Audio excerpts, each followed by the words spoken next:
So, you want to hear a story? I got one for you. For this one, we go deep into the woods of northern Georgia, where a crumbling skeleton of a house once called Corpsewood Manor lies. In the late 1970s through the early 80s, it was a private fortress for two men who wanted nothing more than to be left alone.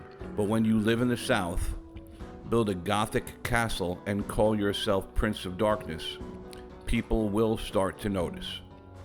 And one night in December 1982, that attention turned deadly. Dr. Charles Scudder came from a wealthy family. He worked as a professor of pharmacology at Chicago's Loyola University. People who knew him described him as brilliant, polished, and soft-spoken but confident. He grew fed up with city life and in 1976 left the luxury of his Chicago mansion in pursuit of a simpler life. Dr. Charles Scudder decided he'd had enough of civilization. He wanted to escape from taxes, light bills, gas bills, water bills, heating bills, and the helpless feeling that resulted from watching his old neighborhood disintegrate into what he called an urban ghetto. He quit his job, sold his possessions, and with his partner Joseph Odom, bought 40 acres of remote woodland near Somerville, Georgia. There, using only stone, timber, and their own hands, they built their dream home. A 2-story castle with stained glass windows and spiral staircases and stone gargoyles guarding the gates. It had no electricity, no plumbing, no telephone. They named it for the hauntingly bare autumn trees surrounding the property. They called it Corpsewood Manor. Welcome to Now It's Dark. Scudder was known for his intelligence, but also his eccentricity.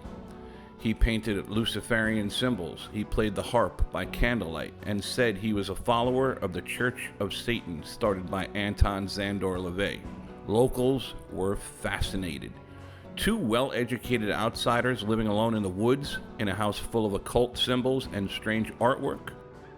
The rumors spread fast. But the truth, according to Scudder himself, was more philosophical than diabolical. He believed in self-liberation, not literal demons. The locals, however, weren't so nuanced. They began to call him the devil himself. The two men were friendly, often inviting strangers into their home. People who came by because they were curious, people hunting on their land. The two men welcomed all, which ultimately led to their downfall. They would offer homemade wine and marijuana, and if interested, sex. To complete their country castle, the two added a 3-story building they called the Chicken House. The first floor was for poultry and food storage.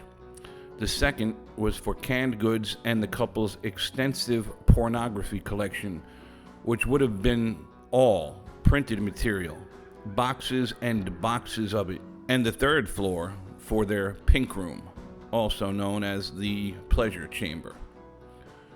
Charles and Joseph were generous hosts. They'd invite neighbors and travelers into the so-called pink room, a candlelit den filled with wine, music, and books on forbidden subjects. Indeed, there was much more to the soft-spoken Satanist doctor than met the eye. Even at Loyola University, Scudder's work was not that of the typical academic. For one, he performed government-funded experiments with mind-altering drugs like LSD. You may have heard of the CIA-run MK Ultra program. Well, this was part of it. Dr. Scudder was also eccentric. He dyed his hair purple and kept a pet monkey. And when he left Loyola for Corpsewood Manor, he took a few souvenirs with him, including 2 real human skulls, which he used as decorations at Corpsewood Manor, along with about 12,000 doses of pure government-created LSD. Sounds like a hell of a party. Scudder and Odom decorated Corpsewood Manor with various Gothic paraphernalia, including the skulls that Scudder had swiped, and a pink gargoyle he had brought from his old mansion.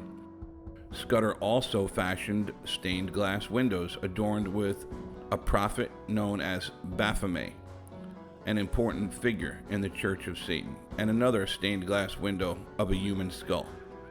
Scudder himself referred to Corpsewood Manor as more like a mausoleum, a tomb requiring care, cleaning, and endless costly repairs. This forest sanctuary was guarded by two mastiffs, Beelzebub and Arseniath, one named for a demon and the other for an H.P. Lovecraft character. Local legend adds that the pair also summoned a real demon to assist the dogs in guarding the house. If they did, it doesn't seem like it was much help to the two men. And while Scudder took his Satanism seriously, he didn't worship Satan. Instead, he was an atheist who chose to celebrate the base, worldly pleasures that he and other church members felt were denied them by other Abrahamic religions. And celebrate such pleasures they did. Scudder and Odom liked to invite guests over for wild sex parties in the Pink Room, which was filled with mattresses, candles, whips, chains, and even a logbook listing guests' name and sexual predilections. But while these acts were reportedly consensual, the Pink Room parties are the reason that on the night of December 12, 1982, Corpsewood Manor turned into a bloody murder scene. That night, two young men, Avery Brock and Tony West, came to visit. They'd been to the manor before. Scudder had shared drinks and conversation with them, but this time they came with something else in mind. Avery Brock had been to Corpsewood Manor on many occasions and had enjoyed partying in the Pink Room. He met Scudder and Odom in October of 1982 when he was just 17 years old. He was hunting in the area when he discovered Corpsewood Manor. Scudder and Odom welcomed him and permitted him to hunt on their land. Eventually, the relationship turned sexual. Avery met Tony West, a man 12 years his senior, who had spent much of his life in and out of prison and mental institutions. Years earlier, he had murdered his own 2-year-old nephew. They began living together in a trailer just a few miles from Corpsewood Manor. Avery told Tony about the strange couple on Taylor's Ridge. Avery and Tony had told friends that Scudder was rich, that his house was full of drugs, gold, and occult treasures. Brock and West put their plan to rob the two men on the mountain into action on December 12, 1982. West invited his 18-year-old nephew, Joey Wells, and his girlfriend, Teresa Hudgens. Wells and Hudgens were unaware of the plan Brock and West had to rob the two men. They would gain entry to Corpsewood Manor under the guise of just socializing and partying, and then subdue the two men and, if necessary, torture them for the location of the money and kill them if they had to.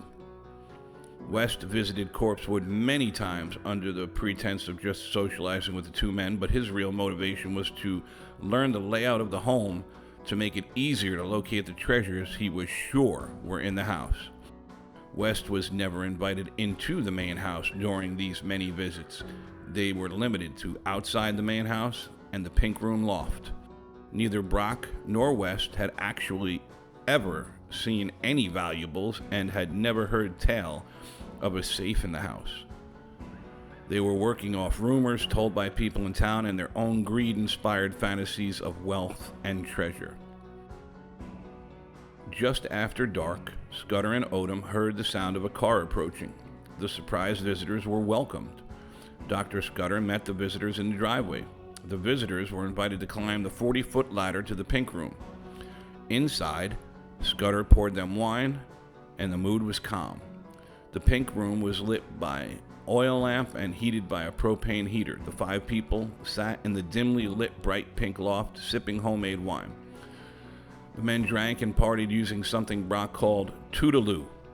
It was a mixture of alcohol, paint thinner, and glue. It was huffed for a cheap high.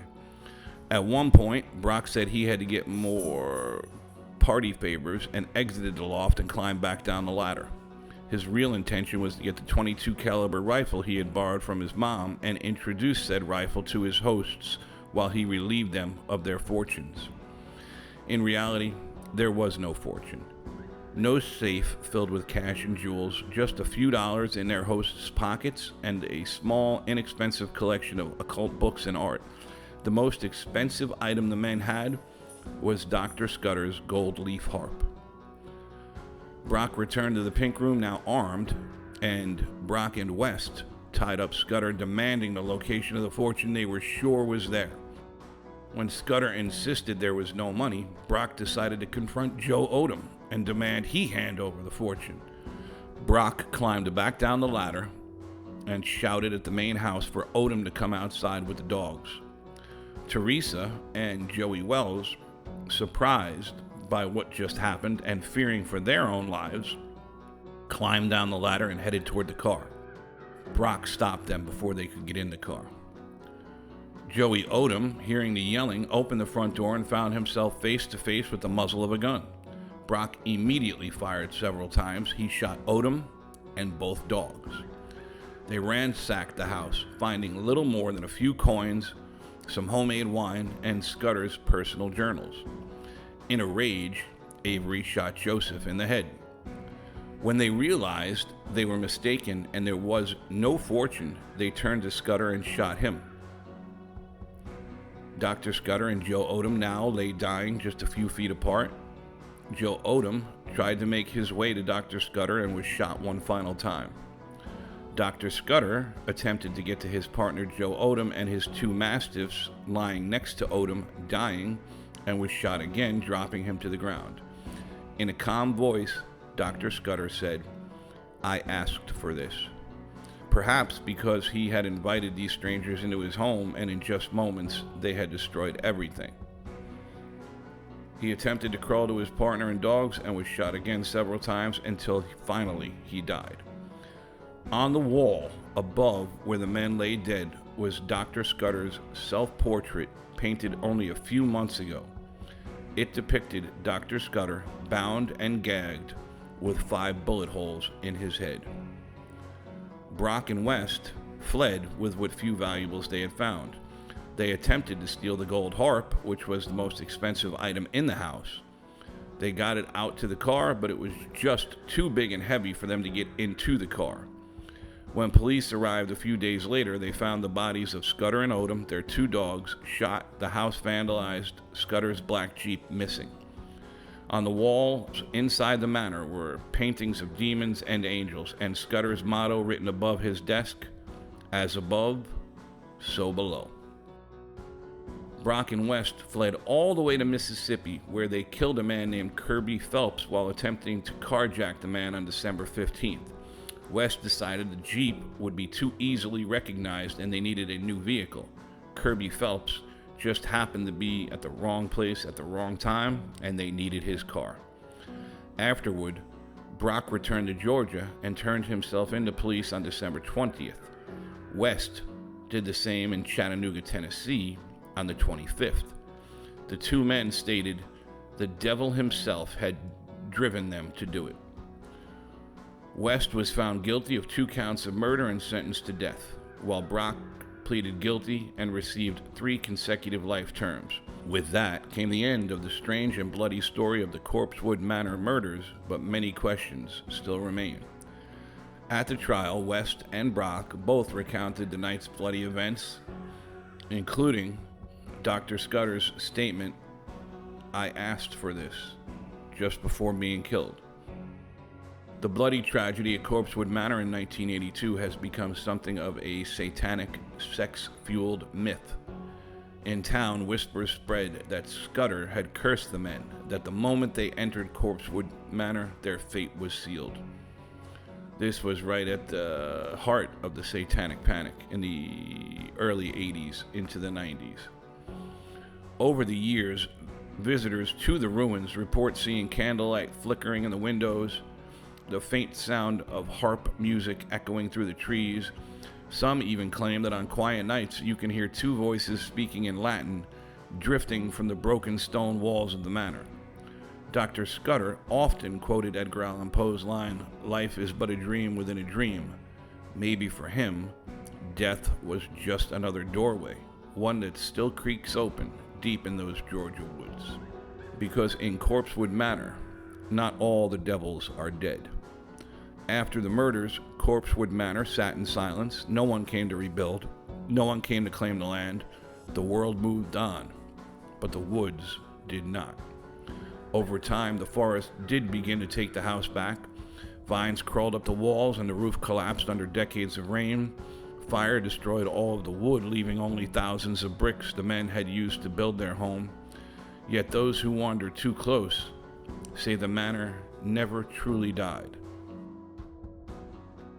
Visitors, including paranormal investigators and even hikers, often report hearing harp music drifting from the ruins late at night. Dr. Scudder was a harpist and reportedly played by candlelight every evening. After his death, locals began claiming that on windless nights, soft harp tones echo through the forest. There's no power source nearby, and no one has ever been found playing. Some claim to hear two men speaking in Latin near the collapsed walls, presumed to be Scudder and Odom. Why they would be speaking in Latin, I don't know. They're described as faint, conversational voices, sometimes turning to laughter, sometimes reciting phrases from Scudder's journals. One of the most common phrases reported, "Sic transit gloria mundi," which is, "Thus passes the glory of the world."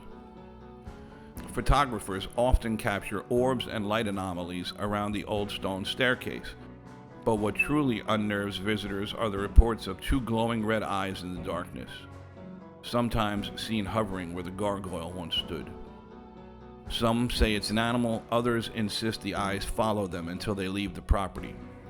Multiple investigators and a few locals who trespassed for a thrill have described a sudden, overwhelming smell of sulfur, followed seconds later by the unmistakable scent of roses, a combination that in occult tradition symbolizes the presence of both infernal and divine energy.